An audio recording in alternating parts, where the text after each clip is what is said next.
Weak ringgit is a bigger problem today than it was 2 decades ago. Economists argue that a sustained depreciation of the ringgit would worsen imported inflation, affecting the purchasing power of households and businesses. The trend of de-dollarization presents Malaysia with opportunities to strengthen the ringgit and boost its capital market. Careful navigation of this transition holds the potential for increased economic stability, greater financial independence and resilience. I'm Anita Woo, and this is Money Matters.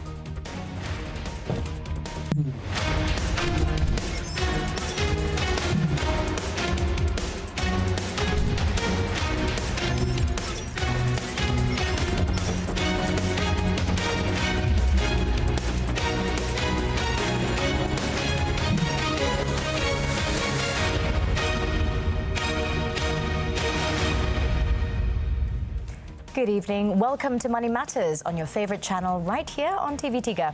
We're also available on HD via Tonton. Joining us today is Tan Sri Abdul Wahid Omar, Chairman of Bursa Malaysia. Welcome to the show, Tan Sri. Thank you, Anita, for having me here.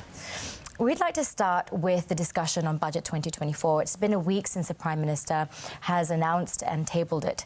What are your views on the budget? Well, perhaps from three perspectives. I think firstly, as you know, globally there are some challenges, and it is important for the government to undertake whatever measures to spur the continued growth in the economy. So I'm happy that the budget that was tabled has a record 393.8 billion ringgit. And that will help to sustain the economy. So obviously for 2023, we're talking about 4% growth, and next year between 4 to 5% growth. And within the context of global growth at 2.7%, I thought that's actually credible. Secondly, in terms of the need to maintain fiscal discipline and responsibility, happy that despite being an expansionary budget, the government remains committed to reduce the fiscal deficit from 5.6% last year to 5% this year, then down to 4.3% in 2024, and thereafter to move towards the 3% target for the medium term. And I think that's something which I think most analysts do welcome. And to do that, obviously, you need to look at both the revenue and the cost side. So I think on the revenue side, we do welcome the broadening of the revenue base, and that includes providing that clarity on the capital gains tax. A lot of people have also been asking for GST. Yes. It's not there, but the government did increase or proposing the increase in SST from 6 to 8%. I think that will help to add some revenue and broaden the base.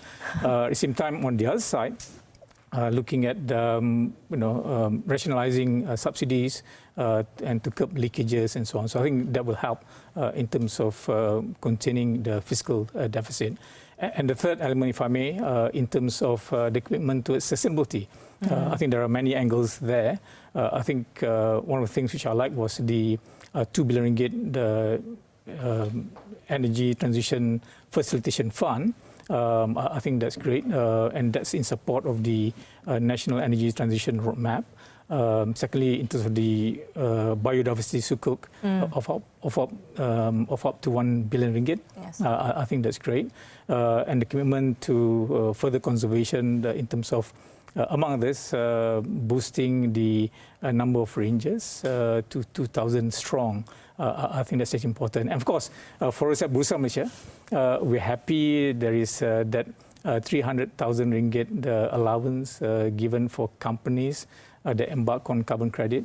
The PM recently said the value of the Malaysian ringgit, I mean, that's a hot topic, would improve by year end with these clearer policies in terms of economy and investments. The Premier was also confident that the sound strategies and policies of this budget would strengthen the economy and the ringgit. Can you explain how these specific initiatives in Budget 2024 aim to promote the use of the ringgit, especially in terms of regional and international trade, and hopefully reducing the dependence on the US dollar?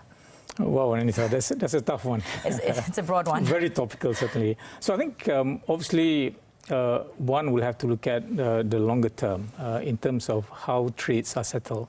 So I think it is, in my view, important for countries that trade with each other, by right, they should, as much as possible, use each other's currency for trading. But I think, unfortunately, in today's environment, most countries denominate their trade in US dollars. And that has created a significant demand for US dollars, not just for settlement, but also for central banks, for example, to have a sizable portion of their reserves. In US dollars. Now, I think the first step will be to perhaps reduce over-dependence on dollars as a settlement and reserve currency. And this is where we should encourage all countries to denominate the trade in their respective countries. And in the context of Malaysia, I think it's great that the Bank Negara has already made arrangements for bilateral payment arrangements with China, Indonesia, and Thailand. And hopefully that can be broadened further. Again, hopefully it'll be followed by the rest. So if you look at our trade balance, so naturally ASEAN or intra-ASEAN trade is actually most significant within our context. And then China is our largest trading partner too. 16 to 70% of our trade is actually with China. So I think if you can start with this and then it can spread to other countries, that will help tremendously. So specifically, these measures, how will it strengthen the ringgit? Well, the demand. Because people tend to look at the ringgit valuation relative to US dollars. Right? So when you reduce your over-dependence on US dollars, naturally ringgit will strengthen. Now, if I may, Anita, at the end of the day, the strength of an economy will be measured in terms of its growth and its ability to sustain itself. And what I mean by that is that looking at our trade position. Now, Malaysia has got a strong economy, by right? And in terms of trade surplus, if you count, we have had 24 years of continuous trade surpluses. And to the tune of 2.7 trillion ringgit. And after you take into account the investment account, so the current account surplus in our balance of women amounted to 1.5 trillion ringgit over that 24 years period. Now, any country that's growing by 4.7% per annum and having that current account surplus of 1.5 trillion ringgit by right should have their currency strengthening. Thank you. We're going for a quick commercial break. Do stay tuned for more discussions on the ringgit.